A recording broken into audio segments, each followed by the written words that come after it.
जलीदार चोलिया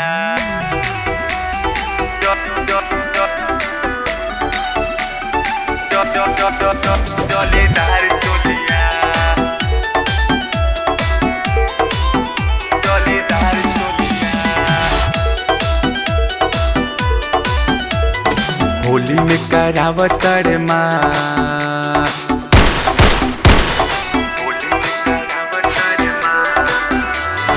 होली में करावत रे माँ गोरी हो जलीदार चोलिया।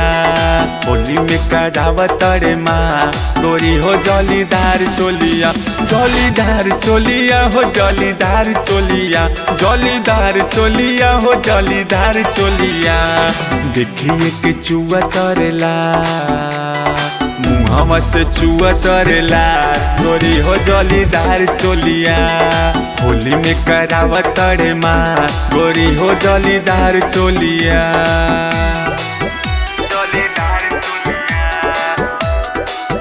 जलीदार चोलिया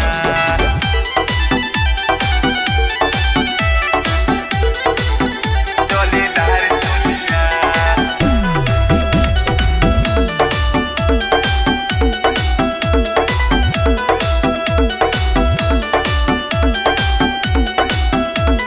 भरले हो बानी गुलाल पिचकारी में, लाल लाल को देबे भरी अकवारी में। भरले हो बानी गुलाल पिचकारी में, लाल लाल को देबे भरी अकवारी में। डालब रंग टूटी नहीं तार, डालब रंग टूटी नहीं तार गोरी हो जलीदार चोलिया। होली में करावत रे माँ गोरी हो जलीदार चोलिया। जलीदार चोलिया हो जलीदार चोलिया, जलीदार चोलिया हो जलीदार चोलिया। देखिए के चुआ तरेला गोरी हो जलीदार चोलिया।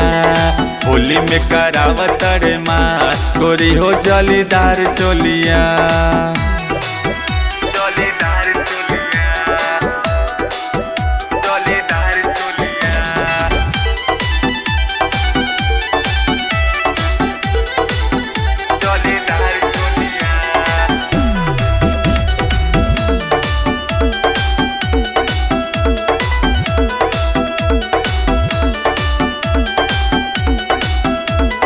फागुन में तोहके लिया देबे माजा हो, एहो करे जन्म हवे रवि राजा हो।